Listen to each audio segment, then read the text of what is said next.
The King will open Balmoral Castle to the public for the first time this summer, but tickets won't come cheap.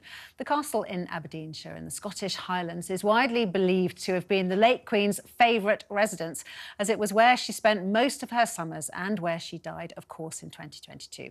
The tour will reportedly take you on a historical journey through several of the beautiful rooms of the castle, but will set you back £100 each per standard ticket. Well, in the studio with me is the Sun's royal editor, Matt Wilkinson. Matt, this place was very, very dear to the Queen's heart, wasn't it? Well, it's also the place that she spent her final days. You know, the famous picture of her with Liz Truss, that was in the drawing room at Balmoral. And if you pay £100 or £150 and you get afternoon tea, which is a very expensive afternoon tea, but it's a royal afternoon tea. You can see the drawing room, if you know, and you can see lots of different rooms that the Queen had spent her final days. Look, it's not a morbid tour. I don't think it's going to be going into the details of the Queen's last few days, but it is, as you rightly point out, somewhere that she felt at home. She would take the family there. Extended royal family would go there every single summer.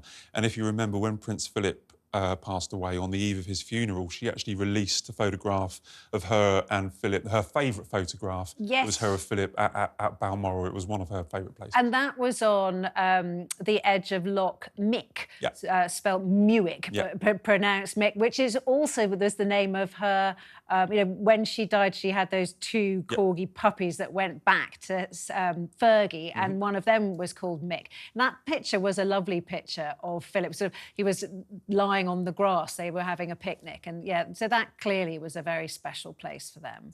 And it is for Charles as well. I mean, you've got to remember that he loves spending the summers up there, but he lives, basically him and the Queen live just around the corner in Birk Hall. So there is a fear, or maybe it's a good thing, but there is a belief that maybe Balmoral will become much more open to the public. There are calls from certain people that it could become a museum, or it could be a visitor attraction all year round.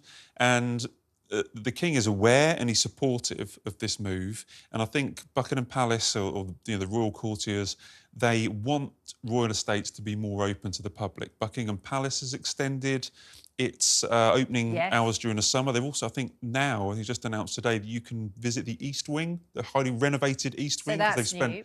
They spent £360 million on renovating Buckingham Palace over 10 years, and they've just, I believe this summer we can visit the East Wing if you fancy seeing the East Wing. But this is all about you know, going forward and opening up as much possible to the public and to these palaces. Because he has got a few homes, Charles. I mean, he's got more homes than most of his predecessors had, because obviously he's got the sort of official homes like Balmoral, Holyrood, you know, Buckingham Palace and so on. But then he's got the private ones that, you know, to Norfolk, Scotland, Cotswolds, Gloucestershire, Clarence House. You know, he's overrun with houses. He is, and don't forget that some of these houses may well have been, you know, left by him to Harry. Like Harry could have got Highgrove, for instance, or Clarence House. If the Sussexes were still working royals, they may have access to some of these houses and may not have just been confined to Frogmore Cottage. So he does have a lot of properties. I don't think we can go around marching around his cottage in Wales just yet. But yeah, the idea is to let the public into these palaces. Well, you say that. Isn't one of his houses in Wales is you can rent it? There's a sort of Airbnb on one of his cottages, but I can't remember which one it is.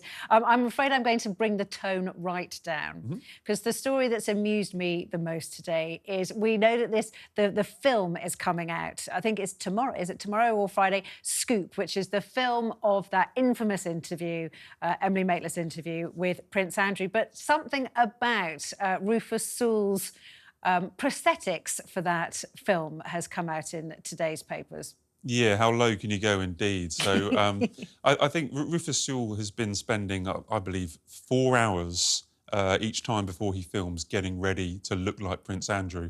And one of the aspects is a prosthetic backside to make him look large enough to replicate Prince Andrew's large frame. Right. So Rufus Sewell's own bottom was considered too perky and too good to be Prince Andrew's bottom. So he had to have a fake prosthetic bottom. And apparently we aren't going to see this bottom in clothes. We are actually going to see it as he gets out of the bath. Oh, is that right? Well, yes. I mean, this is really professionalism, isn't it, by an actor? You know, not only is he playing Prince Andrew, but he's also got to put on a big prosthetic bum. So I do feel sorry for Rufus a little bit here. But as I say, 4 hours. 4 hours before filming. He has to get ready. It takes 4 hours, and he's been seeing. I think he's been speaking to FBI experts about getting the body language right. Is that right? So... And the experts apparently have said that they believe 50% of what Prince Andrew said in that interview, having dissected it and analysed it, was truthful. Oh, really? Leaving 50% untruthful. Now, I set it up for you, Matt. I was waiting for you to come out with the obvious joke about Prince Andrew's bottom, but you haven't done it. Well, that he's always been a bit of a pain in the backside for the royal family. There we go. We got there in the end. Now, both Queen Camilla and Meghan have been out and about, or sort of banging the reading drum. Obviously, this is Camilla's specialist subject, and this is all about her reading room and her podcast and so on. But there's been some more details out about that project. Yeah, you've got to give Camilla credit for this. She started up her reading room, I think, just after COVID, and it was just an Instagram page. OK, that was all it was. It was for people to get involved and post online and talk about their books.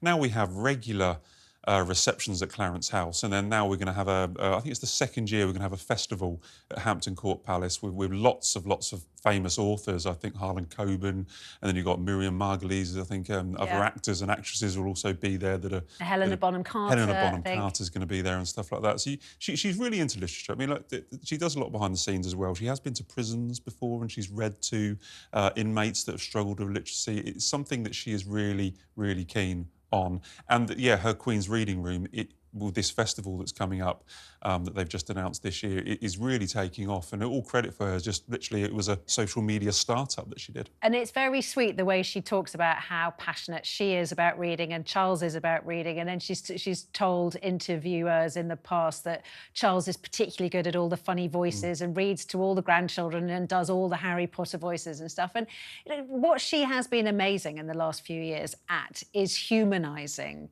Charles, both in person when he looks like he's about to be grumpy, but also when she talks about him. And we had Charles this week, Easter Sunday, saying, yes, I'm following orders and I'm doing what she tells me to do. They're coming over as a very loving couple. Well, maybe I should be saying this, but when the King went to hospital, so he was in for 3 nights, and the Queen went to visit him every evening just before she had dinner, to sit with Charles and talk to him, and one of her aides said, "Well, #wife goals," and kind of that's what it is. I mean, they've been through a lot, and they are a proper team. And I think in many ways, Camilla is the wife that he always wanted, someone who's supportive and doesn't take the limelight. But she is a credit to him. You know, she's I think she's doing very well. We've now not got long, but so what has Meghan? Meghan's been jumping on the reading bandwagon. Yeah, I mean, look, this is a case of, look, if Meghan was in the UK, maybe she'd be representing the royal family in some way, but she's not. She's representing mainly herself in the USA. Although this is a charitable project where thousands of books have been going to, I think, children in hospital. But there is some footage. There are some pictures that maybe she has been handing out some Polaroids. She has a pen with her, and there's a suggestion that she may be signing some photos to some of these children, which I'm sure they love, of herself, possibly. So she's been handing out... Now, you could say, everybody is always asking for selfies, and I guess you could say, and a lot of the royals don't really like doing selfies. Certainly the Queen never did a selfie, but Charles is quite patient on the selfie front. So I guess maybe this is her way of saying, I'm not going to do endless selfies, but here, have a pre-prepared photograph of me, which is signed. Maybe you could sell it. Well, yeah, maybe, yeah. Well, she can do her own thing. Look, she's not a member of the working royals. If she that's the way she wants to operate out in California, then so be it. But I think it'd be slightly different, as you say, if she was working here. It would be slightly different. Very diplomatic, Matt Wilkinson. Thank you. Thank you. We cantered through a lot. Obviously, Prince Andrew's bottom was still my favourite story, but I'll get over that, Matt. Thank you.